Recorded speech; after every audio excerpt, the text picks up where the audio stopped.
Oi gente, tudo bem? Hoje eu tô aqui pra falar pra vocês um pouquinho mais sobre o livro Morte Súbita. Eu sei que muita gente já viu esse livro por aí, ou numa livraria, ou em alguma foto na internet, alguma resenha, e ficou na curiosidade pra saber se tinha alguma coisa a ver com os outros livros da autora, o Harry Potter no caso, pra saber se era legal, alguma coisa assim. Então eu resolvi fazer a resenha aqui pra vocês desse livro. Vou falar um pouquinho, sim, é a minha opinião, vou falar também um pouco sobre a história, do que se trata a história, né? Então eu vou começar falando pra vocês um pouco sobre as características físicas, palpáveis do livro.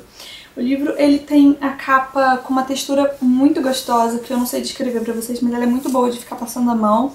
E eu achei só ruim que ela tá meio que levantando já isso daqui, ó, a cobertura dela. Mas fora isso, não tem nada do que reclamar. A lombada dela aguentou firme e forte até a última palavra que eu li. E uma coisa que eu achei engraçada nesse livro, eu não sei se é impressão minha, mas eu acho que não, porque as páginas são bem mais largas. Geralmente os livros são um pouquinho mais finos e, sei lá, no começo eu estranhei um pouco na hora da leitura. Eu não sei se foi exatamente isso, mas não é que eu estranhei, mas não achei ruim. É até legal, porque como ele é maior, assim, dá pra segurar melhor, dá pra ter um controle melhor na hora de ler. Enfim, as páginas dele são amareladas e as letras dele são bem espaçadas, as linhas são bem espaçadas e é bem fácil de ler, justamente por não ter essa página branca que reflete a luz e machuca os olhos. O livro é dividido em 6 partes, se eu não me engano, e cada parte tem capítulos, e não são capítulos muito longos, são capítulos mais curtos, e cada capítulo fala basicamente sobre um núcleo. Difícil, eu acho que não teve nenhum caso de um capítulo que terminou falando sobre um grupinho do livro e continuou falando sobre o mesmo no próximo.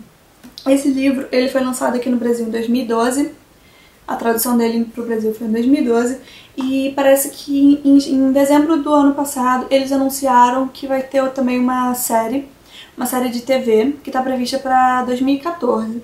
Então vai ser bem interessante, porque esse aqui dá realmente uma série. Quando você está lendo, você consegue imaginar cenas assim, sabe? Como cenas de uma novela, por exemplo.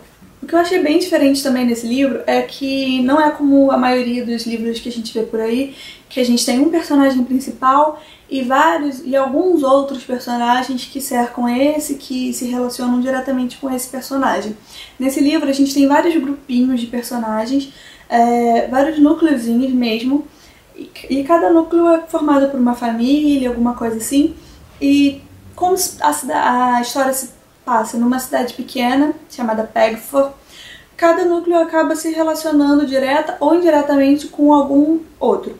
Então, mesmo se a pessoa não se conhece, ela tem algum amigo em comum, ou ela já ouviu falar daquela pessoa, ou ela tem alguma história para compartilhar com aquela pessoa. Então, eu acho que o bom de ter se passado numa cidade pequena é porque dá pra ligar cada grupinho. Minha mão. E aí a história começa realmente no dia do aniversário de casamento do Barry Fairbrother com a sua esposa Mary. E à noite eles saem pra jantar no clube da cidade, e quando eles chegam, o Barry cai no chão com muita dor de cabeça que ele já estava sentindo há algum tempo, e morre subitamente. Então a esposa corre pro hospital com ele, mais um casal de amigos que também estava no lugar, e no final o Barry morre. E o dia seguinte é todo meio que apresentando os outros núcleos e mostrando como que é a reação dessas pessoas à morte do Barry, porque a cidade inteira ficou sabendo, era uma cidade pequena, como eu já disse, então as notícias corriam assim. E as pessoas iam sabendo da notícia de uma forma ou de outra, reagindo de uma forma ou de outra, e a gente ia conhecendo um pouco mais sobre essas famílias que moravam nessa cidade e que eram as principais aqui para o nosso livro. No começo eu achei até bem chato, porque como eram muitos grupos, muitos núcleos para serem apresentados, os primeiros capítulos ficaram só nisso. Só mostrando como eles reagiam à morte do Barry e só mostrando quem eles eram. É só uma breve apresentação. Mas fica muito tempo nisso, então eu achei bem chato. Eu até li essa parte bem devagar. E quando eu gosto assim de um livro, quando ele me cativa, eu leio assim super rápido. E esse livro eu demorei mais para ler justamente por causa disso. Embora os capítulos fossem até pequenos, não costumam ser muito grandes, mas os capítulos acabam ficando chatos, porque você sabia que quando terminaria aquele, viria mais um, entendeu? Apresentando mais um núcleo, mostrando a forma que aquela pessoa reagiu à morte do Barry. Então fica um pouco cansativo no começo, é um pouco chato, um pouco repetitivo, entendeu? Então, se você também tiver essa sensação, continua lendo que depois muda um pouquinho.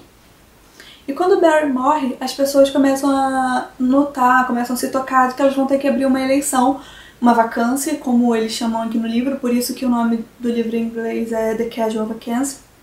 E aí eles têm que começar a pensar em quem vão ser os candidatos e tal. Algumas pessoas chegam a se candidatar para ocupar o cargo do Barry, e durante o livro ocorre esse processo essa campanha eleitoral. Durante a campanha eleitoral vai acontecendo alguns casos na cidade que algumas pessoas, os candidatos, começam a ser bombardeados através do site do conselho, que são bombardeados com um usuário fake, um usuário anônimo, criado por alguém no meio dessa história. E os candidatos ficam se perguntando quem poderia ter postado aquilo, quem saberia daquilo, porque todas as coisas postadas eram segredinhos, sabe?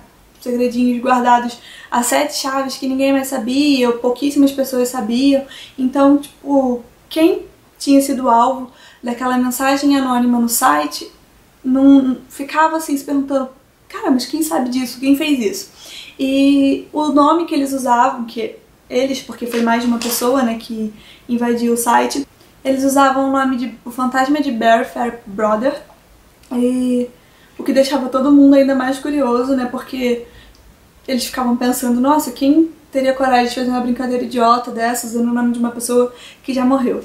Então, a eleição dura até quase o final do livro, a candidatura, né, a campanha eleitoral, e nesse tempo vão acontecendo muitas outras coisas fora da política, mas a política continua bem forte em todos os capítulos até o final do livro, mas é uma coisa mais sutil, assim, é forte, se fala de política, mas por baixo dos panos, sabe?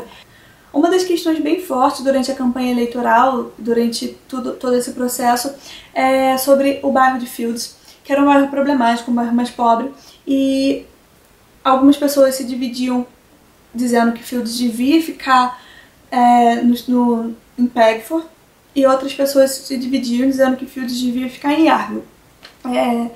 Como eu disse, tem muitos núcleos, então às vezes fica um pouco confuso. Eu tive uma dificuldade, né, no começo assim, do livro para memorizar quem era quem, porque você tava começando a entender aquele personagem, aí do nada passava para outro, você falava, putz, mas quem é esse? E aí, sabe, você ficava meio que uma confusão. Então no começo eu até comecei a anotar para não me perder muito. E eu vou falar aqui pra vocês um pouquinho de cada núcleo também, pra vocês já saberem o que vem pela frente. Tinha o núcleo dos Fairbrother, que era o Barry e a Mary, e eles tinham 4 filhos, um casal de gêmeas, que era a Nian e a Siobhan. Eu não sei falar o nome, gente, porque são nomes muito complicados, muito difíceis, muito mesmo. E tinha o Declan e o Fergus. Aí eles tinham 4 filhos.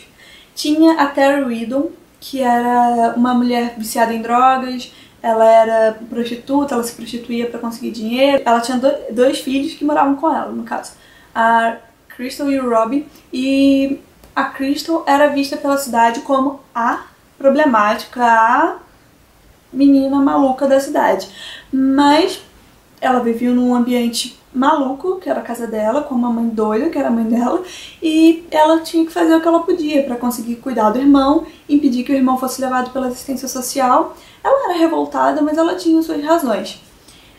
Também tinha o Howard Mollison e a Shirley Mollison, eles eram um casal, e ele era pai do Miles, e eles eram pais do Miles, vocês entenderam? E o Miles era casado com a Samantha. O Howard e a Shirley tinham uma delicatessen, sabe? Uma lojinha que vendia essas coisinhas assim.